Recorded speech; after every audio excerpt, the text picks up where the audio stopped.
When the first bombs fell on Warsaw in September 1939, the city was still half asleep. The morning air was filled with confusion, not panic. Few believed the war would reach them so quickly. Among those who refused to believe it was Maria, a young teacher who had spent the last 10 years teaching children how to read, write, and sing in a small school near the center of the city. She had always told her students that words could protect them, that knowledge was a kind of armor. But as the first explosions echoed through the streets, even she began to wonder if words could survive fire. Maria's school was a modest two-story building with cracked windows and a fading chalkboard. It sat between a bakery and a small park where her students liked to chase pigeons during recess. That morning she arrived earlier than usual, clutching her worn leather satchel. The streets were filled with smoke, and the sound of sirens grew louder with each passing minute. Children still came, their faces pale but eager to cling to routine. Their parents stood by the gate, torn between fear and denial, watching as their sons and daughters filed inside. By mid-morning, the rumble of engines filled the air. German aircraft circled overhead. The classroom trembled with every explosion. Still, Maria continued to teach, her voice shaking but steady. She read from an old poetry book, her students' voices trembling as they repeated the verses. She told them that courage meant continuing even when you were afraid. And they believed her, because she was calm, because she smiled, because she stood between them and the chaos outside. When the first building nearby collapsed, she knew it was no longer safe. The glass shattered and dust poured through the windows like fog. She gathered the children in the hallway, counting them one by one. There were 23 that day, 23 faces she could not bear to lose. She led them down the narrow stairs, across the courtyard, and into the basement of the bakery next door. The baker, an old friend, helped her move sacks of flour and crates of bread to block the entrance. The air was heavy with the scent of smoke and yeast. For the next 3 days, the city burned. The siege had begun. Outside, entire blocks were reduced to ash. The sound of planes, of falling stone, of distant screams became the rhythm of their new world. Inside the basement, time lost its meaning. The children huddled together on the cold floor, clutching scraps of paper, toys, or whatever they could carry. Maria rationed food, told stories, sang lullabies. Every few hours, she would climb the stairs and look through a crack in the boarded window. Each time the world above seemed smaller, emptier, more broken. On the fourth day, a shell hit the bakery. The shock threw her against the wall. She heard the children crying in the dark. Dust rained down from the ceiling.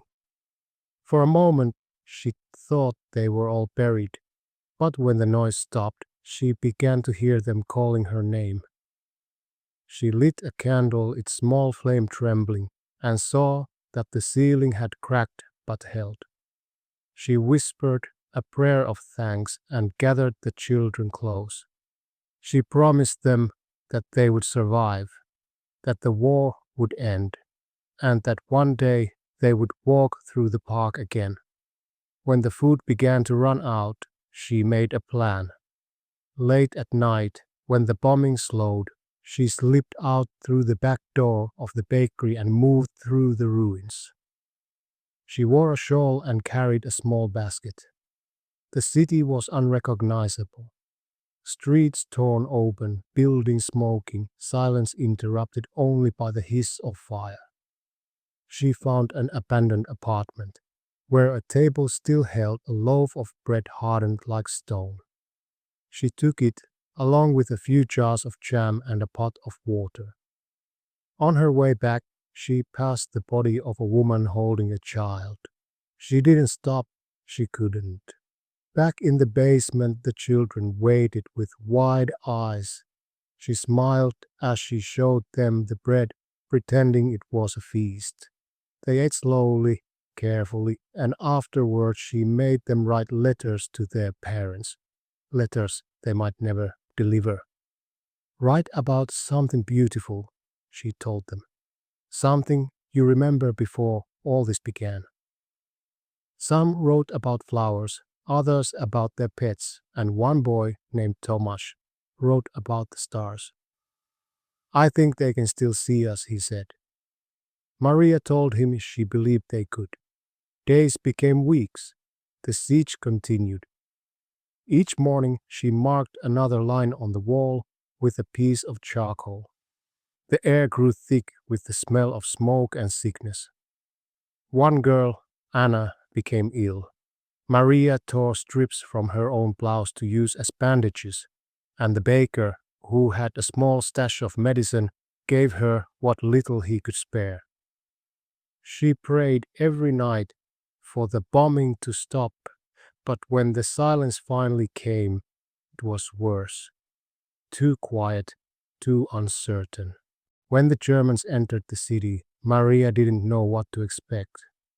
Rumors spread like shadows that schools were closed, that teachers were being arrested, that Polish children would no longer learn their own language.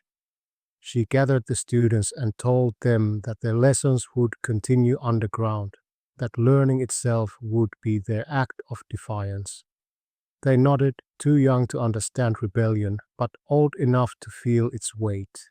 She led them through the ruins, one by one, until they reached a small cellar under a half-destroyed house. There she drew a crude alphabet on the wall with chalk and began again. A, B, C. The children repeated after her, their voices echoing in the dark. Above them, the occupiers marched through the streets, unaware that, beneath their boots, a teacher and her students were keeping a nation's soul alive. The days after the surrender felt like an endless winter, even though autumn had barely begun. The smoke no longer rose from every building, but the air still tasted of dust and fear. Warsaw was a city of ghosts now. Streets where footsteps echoed too loudly, where people spoke in whispers as if the walls themselves were listening. The school was gone, reduced to rubble. Maria visited the site once, standing where her classroom used to be. The blackboard lay cracked in half, a single word, hope, still faintly visible in chalk. She bent down, touched the broken slate, and made herself a promise. She would teach again, no matter the cost. At first, she tried to find the children. Many had fled the city with their families, others had vanished in the chaos. But by the second month of occupation, a few began to return. Tomasz was the first, the boy who had written about the stars. His home had been destroyed, and he lived now with an aunt who barely had enough food for herself. When he saw Maria in the street, he ran to her and held on tightly. I knew you'd still be here, he said, and she was. They met in secret, in basements and cellars, under the cover of night. The first lessons were small. Only 3 or 4 children gathered around a candle. She taught them with scraps of paper and broken pencils. They read from memory, recited poems they had learned before the war. Each word became an act of quiet rebellion. Every sound of Polish spoken softly in the dark was a defiance of the occupiers' orders. The Germans had banned Polish schools and replaced them with institutions that taught only obedience. But in the ruins, Maria's students were learning something far stronger, endurance. The baker helped her again, smuggling books hidden in sacks of flour. Others joined her cause. An old librarian who refused to burn his collection lent her pages torn from history books. A young mother offered her cellar as a classroom. Together, they built a network of secret teachers across the city. They called it the floating school because it never stayed in one place for long. Every week, Maria moved to a new location to avoid suspicion. Sometimes a church basement, sometimes an abandoned workshop, sometimes the ruins of a bombed apartment. Each child carried their lessons home in their memory, like small seeds of light. They learned to speak softly, to hide their notebooks, to keep their knowledge alive in silence. Maria told them that learning was a kind of armor, that even when you had nothing, no home, no safety, you still had your mind. As long as we remember who we are, she said, they can never truly conquer us.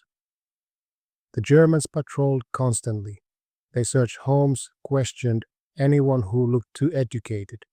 Once Maria was stopped by a soldier near the river. He asked for her papers. She handed them over, her hands trembling. Inside her satchel were two small notebooks written by her students. If he opened it, she would be arrested, maybe worse. But the soldier barely looked at her. He was young, barely older than her oldest student. He waved her on, and she walked away, holding her breath until she turned the corner.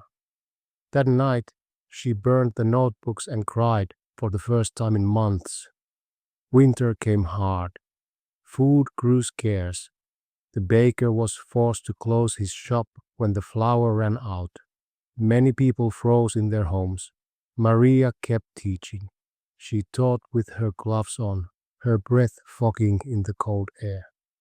The children huddled together, wrapped in blankets, listening to her stories. They read about ancient heroes, about people who fought for freedom long ago. She told them that courage was not the absence of fear, but the will to act despite it. And when the bombs began again, smaller now but constant, she continued to speak, her voice rising over the sound of distant explosions. In early 1941, the raids on the Jewish ghetto began. Some of Maria's former students were gone, taken with their families. Others smuggled messages through the fences written on scraps of paper. One note simply read, "Still learning." That night Maria couldn't sleep. She thought of her students trapped inside, their voices silent, their books taken. She wanted to do more, but there was little she could do. So she did what she knew best is she taught. She taught the children who remained to remember the names of those who had been taken, to say them out loud during lessons, to keep them alive through memory. In time, the underground school became part of a larger resistance effort. Messages passed through the teachers. Food supplies, hiding places, warnings. Maria never carried weapons, but her lessons were as dangerous as any bullet. Every poem recited, every forbidden story whispered in the dark was an act of war. She no longer thought of herself as a teacher. She was a soldier of knowledge, fighting with words and courage. One night, as she walked home from a lesson, she heard footsteps behind her. She froze. A German patrol turned the corner, their lantern sweeping through the street. She ducked into a doorway, pressing herself against the wall. Her heart pounded. One soldier stopped near her hiding place, listening. She could hear his boots crunching in the snow. She held her breath and clutched her satchel close to her chest. The sound of her pulse drowned out everything else. Then a noise down the street, a bottle breaking, drew their attention. They moved on. She waited until they were gone, then slipped through the alleyways until she reached her small room above the ruins of what used to be a bookstore. There, she lit a candle and wrote down everything she could remember from that day's lesson, afraid that if she didn't, it would be lost forever. By spring, she had 23 students again, the same number she'd had on the day the bombs first fell. Some were new, some had grown taller, older, harder. Their laughter was quieter now, their eyes sharper. But when they recited their lessons, their voices still carried that same fragile strength. Maria often looked at them and wondered how long they could continue like this. Yet every time she thought of giving up, she remembered Tomasz and his stars. They can still see us, he had said. And maybe she thought that was true, that somewhere above the smoke and ruins, someone was watching and remembering. By 1944, the war had changed shape, but not its cruelty. The city that had once seemed indestructible was now a maze of ruins and whispers. The people had grown used to living with hunger, fear, and loss, yet somewhere beneath the ashes, a quiet fire still burned.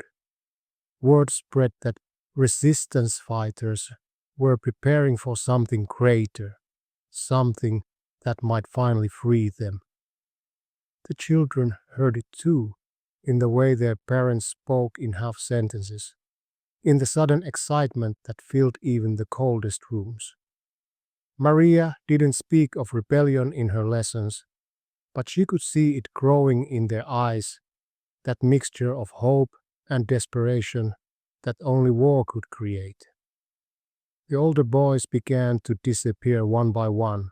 They said they were joining the home army, fighting in the shadows with stolen rifles and homemade bombs. Maria didn't stop them, she knew she couldn't. They had learned too well the meaning of courage. Tomasz was among them. The day he left, he came to her small apartment carrying a bundle of papers tied with string. "For you," he said. Inside were poems, stories, and notes from their secret classes. "So you'll remember us, even if we don't come back." She tried to speak, but the words caught in her throat.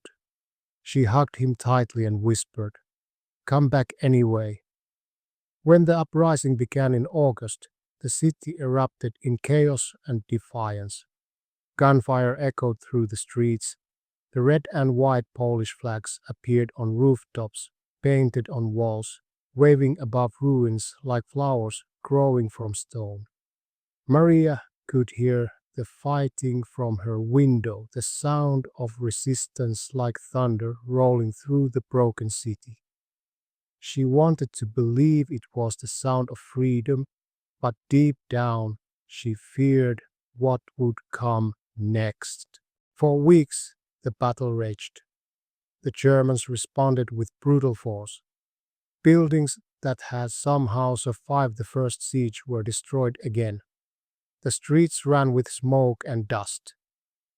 Maria moved her students once more, this time into the basement of a bombed-out church. There were fewer of them now, only 12 children and a handful of parents who refused to leave. They brought whatever they could carry: a loaf of bread, a bucket of water, a single candle. Maria kept teaching even as the city above them died again. The lessons were shorter, quieter, more desperate.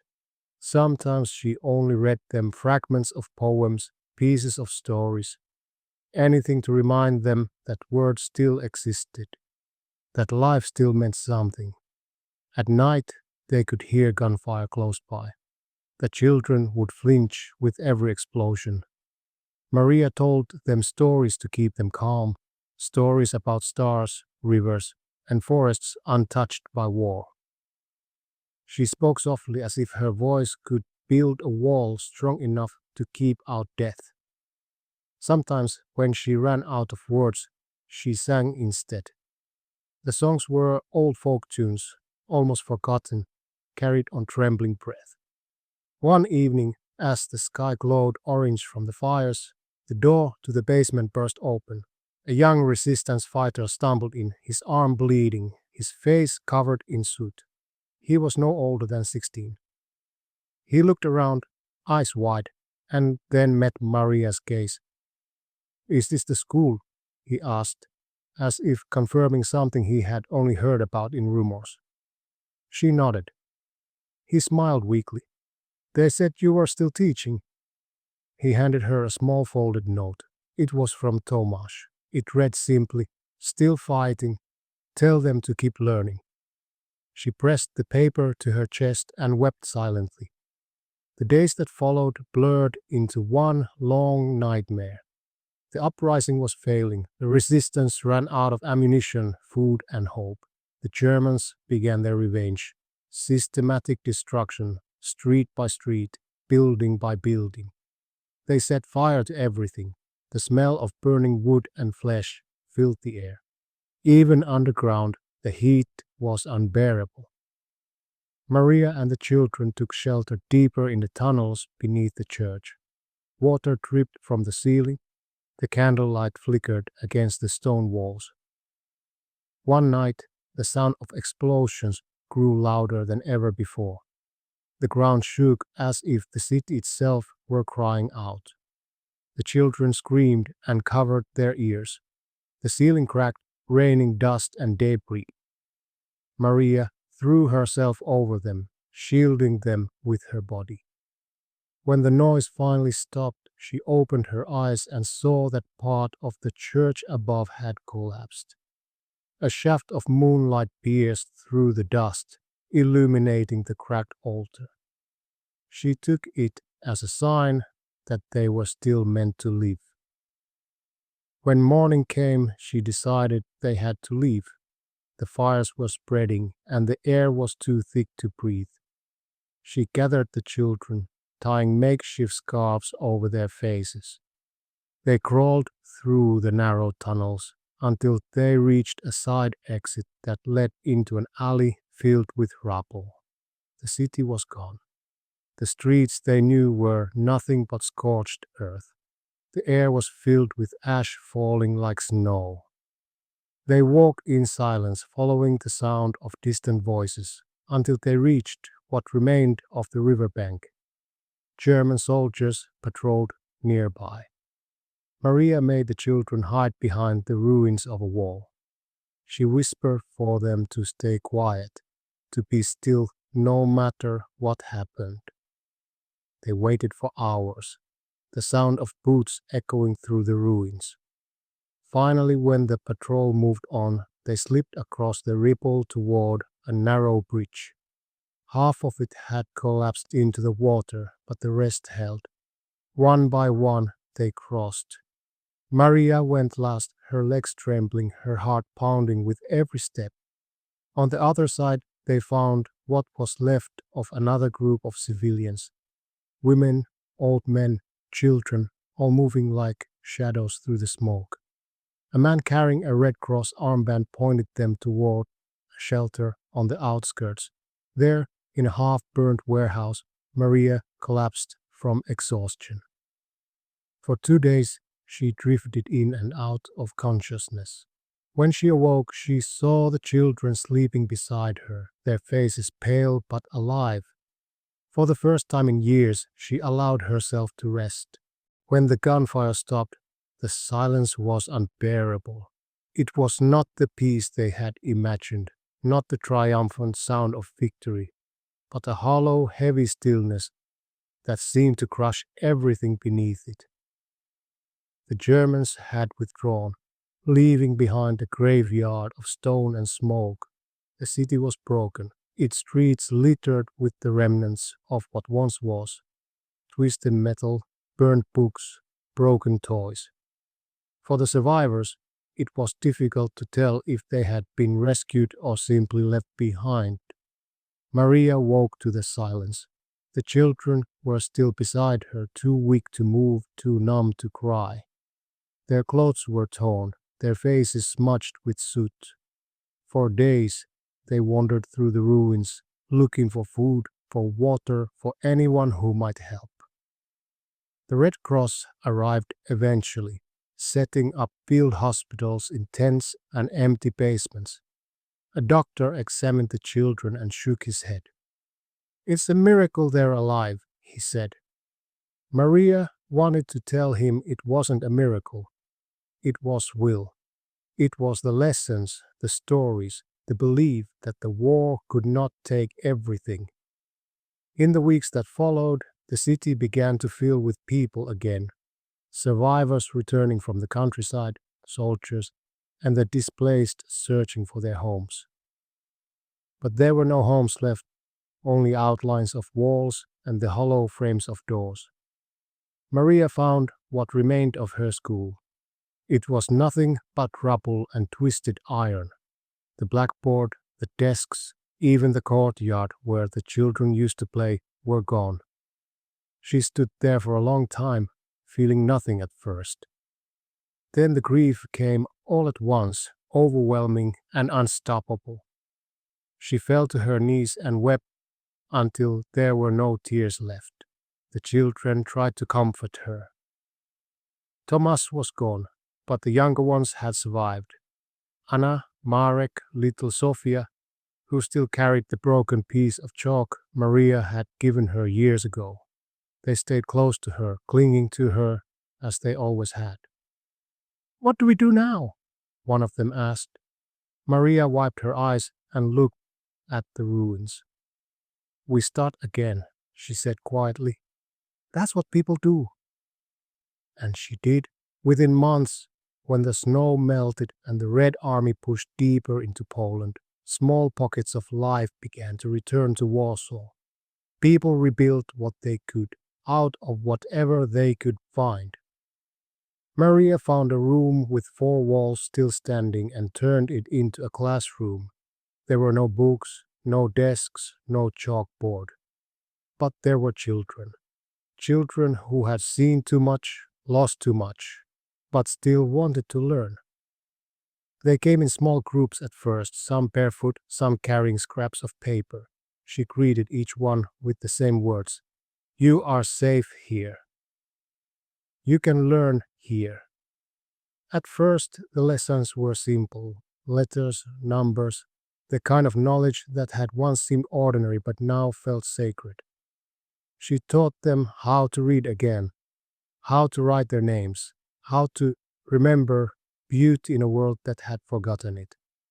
She told them stories not about war, but about rivers, mountains, and the stars above them.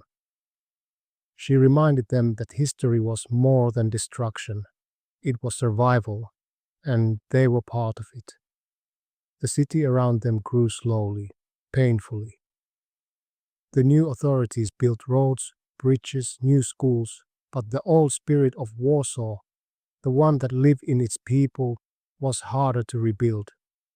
Many teachers never returned. Some had been killed. Others disappeared into the chaos of post-war Europe. Maria never left.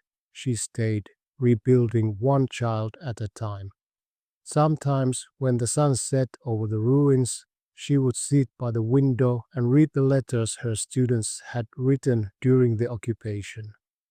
The ink was faded, but the words still burned with life.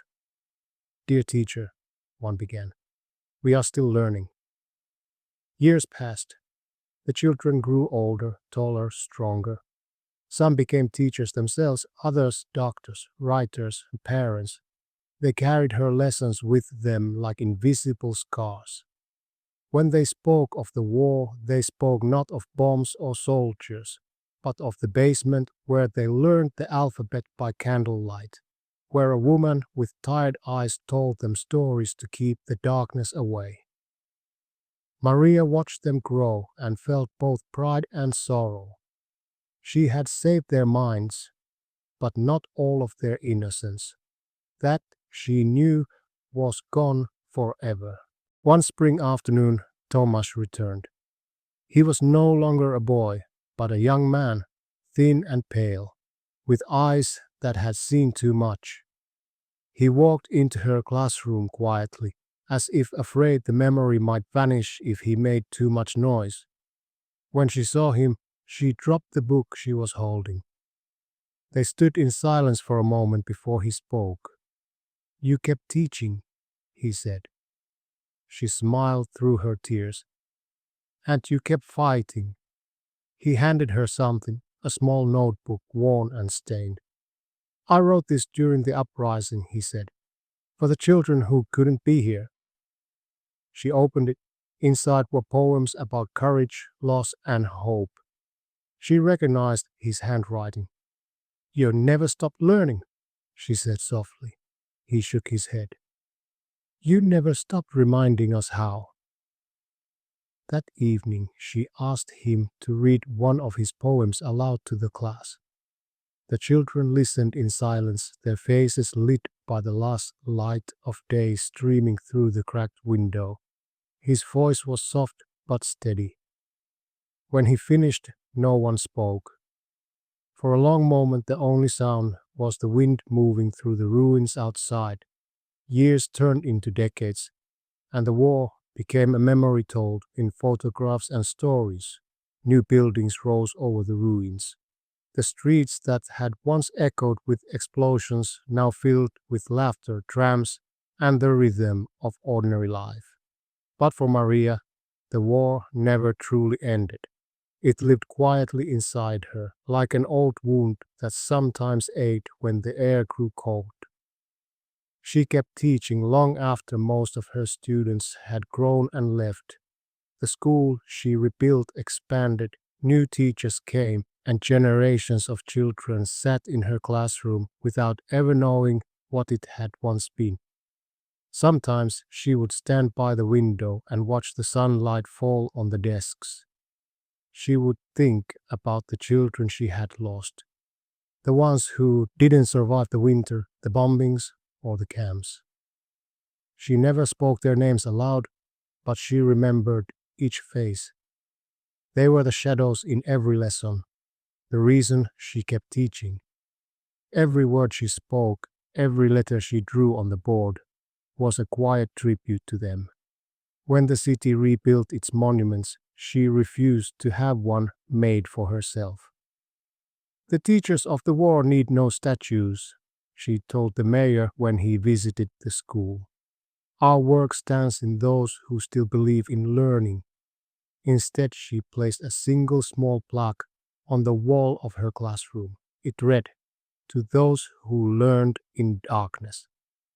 That was enough. As she grew older, her hands began to tremble. Her eyes dimmed, but her voice remained strong. She taught until she could no longer stand for long hours. Then she continued from her chair. The children still listened with the same wide eyes as always. They didn't know that the old woman speaking softly about courage and kindness had once taught lessons by candlelight while bombs fell above her head.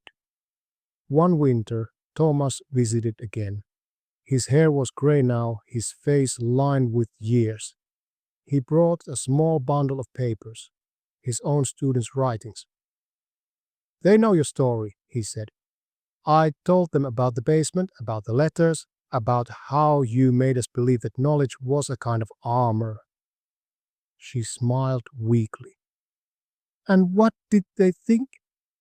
He shrugged. They thought it sounded like a fairy tale. She laughed softly. Maybe that's the best way to remember it. He sat beside her, and for a long time they didn't speak.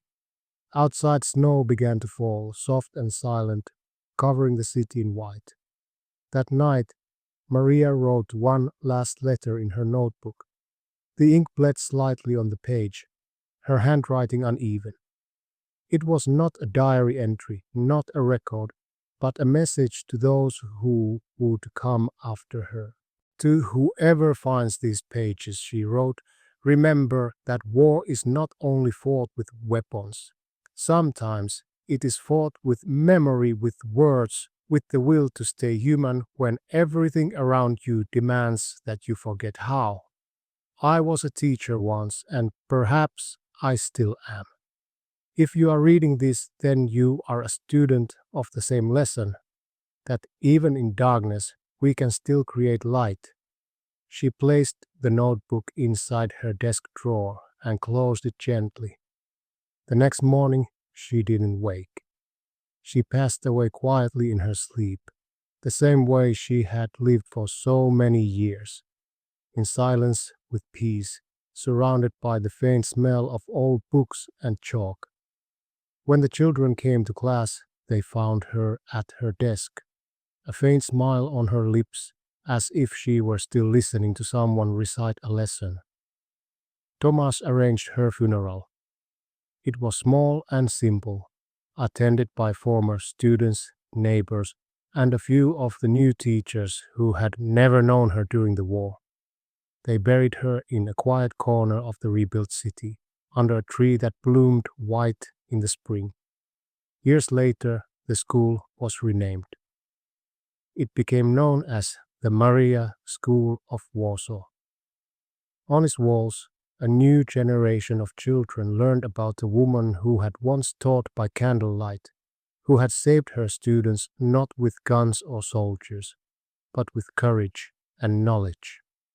Some of her students returned as adults to tell her story, to make sure it would never be forgotten. Others carried her lessons across the world, speaking of her in distant classrooms and small gatherings, where people still listened to stories of hope and survival.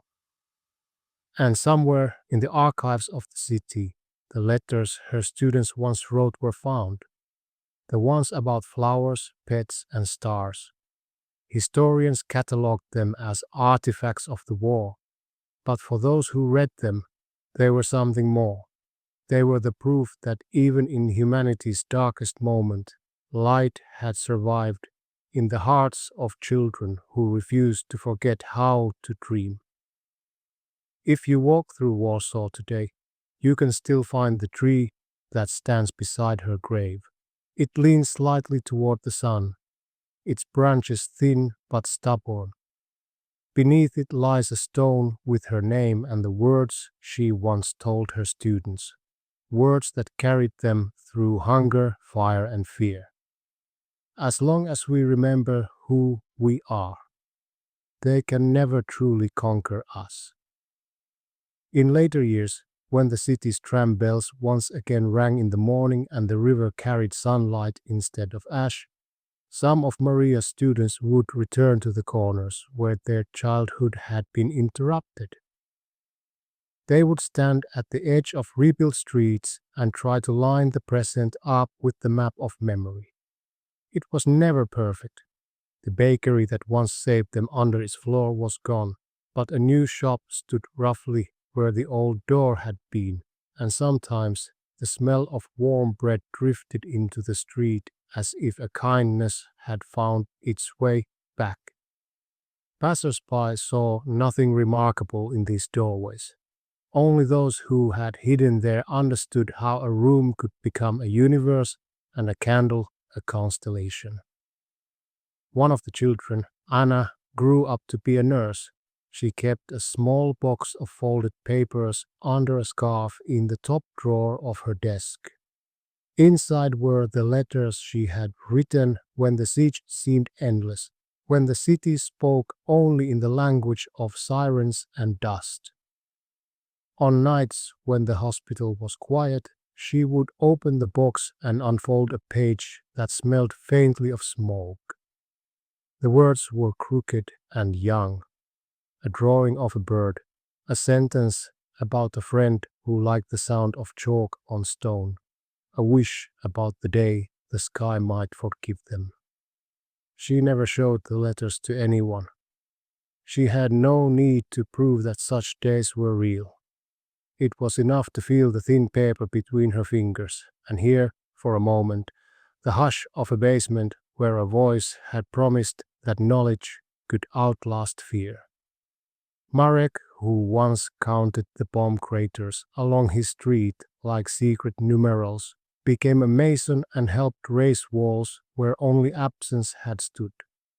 He knew exactly how to set a brick so that it looked inevitable, how to align a corner so that time would have to work for decades to undo it. When he taught apprentices, he did not speak of the war, but he taught them to check the weight of a thing before trusting it, to listen for the hollow in a wall that would betray a weakness.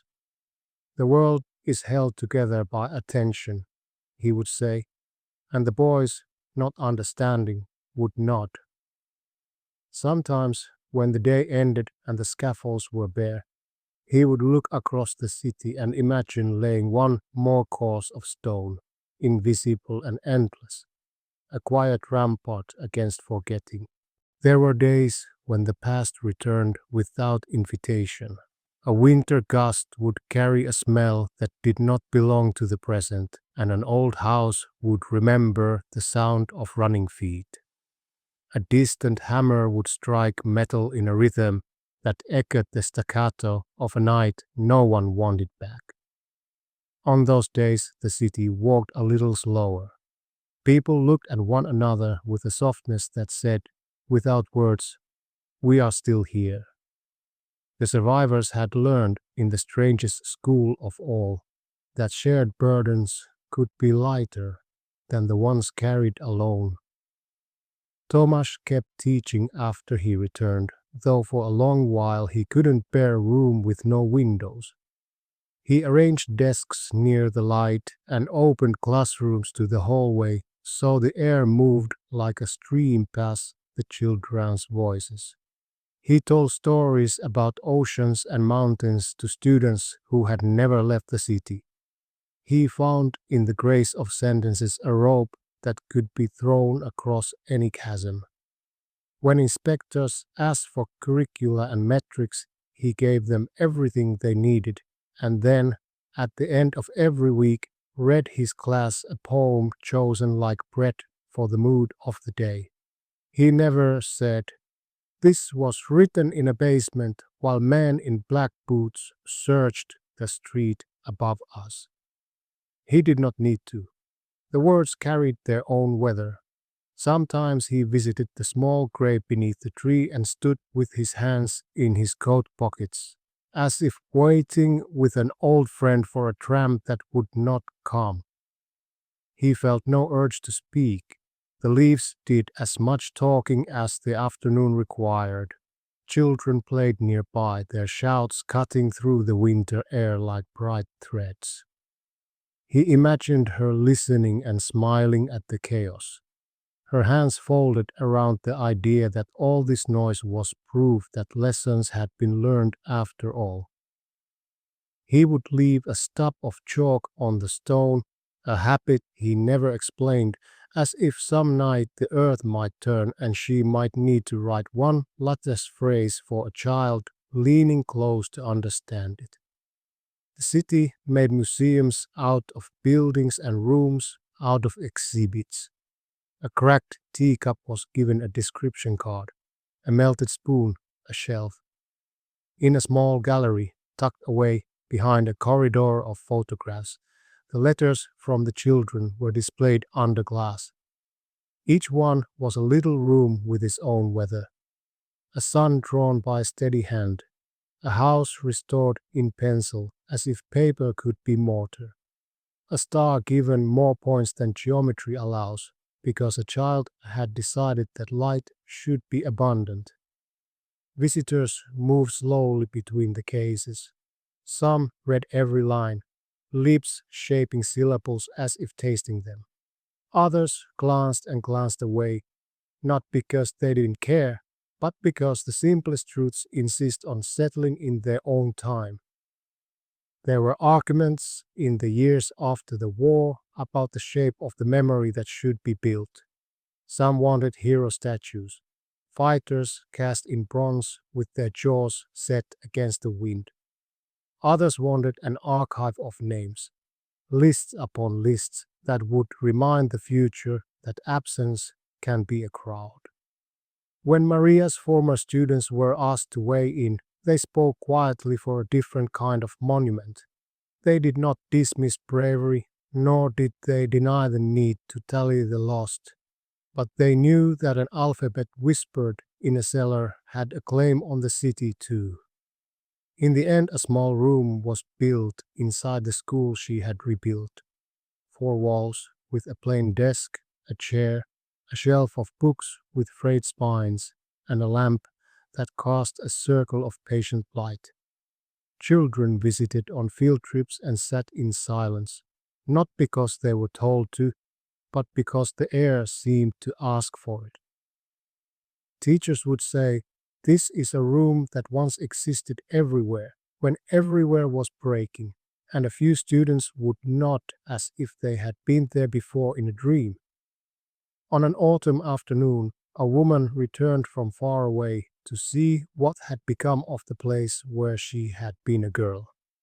She had left with an aunt after the winter that seemed unwilling to end, carried into a forest and then to a train, and then to another country, where the language felt like walking uphill. She had grown there, married there, and had children who could pronounce her name only one way. But her old name had followed her in letters and anniversaries, and now she stood in front of the school with a folded map in her hand and a hunger that no meal could comfort. A janitor led her to the small room. She sat at the desk and let her fingers touch the grain of the wood, counting the grooves as if they were dates on a calendar. On the shelf, she saw a book she remembered for the smell of its pages. She opened it and found, pressed flat as a secret, a leaf that had once found its way into a chapter about a river. That night, she slept in a hotel that tried to be kinder than the past, and in the morning she walked to the river and said a name aloud that had no grave where she lived. The water picked it up and carried it under the bridge. In the decades as the city remade itself yet again, men and women began to argue about whether stories like these still mattered when money needed counting and streets needed paving. The students of the students answered by showing that nothing holds if the story that binds it is forgotten. A pillar is a story about weight and trust. A bridge is a story about distance and the courage to cross it. A school is a story about time, about how the future borrows the present from the past. If you doubt it, they would say without saying, close every book and wait.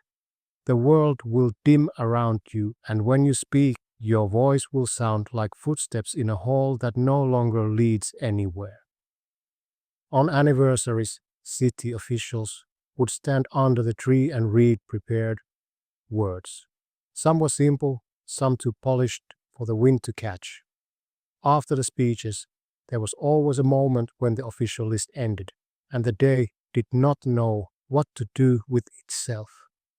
That was when the oldest of Maria's students would step a little nearer to the stone and tell a story that did not need microphones.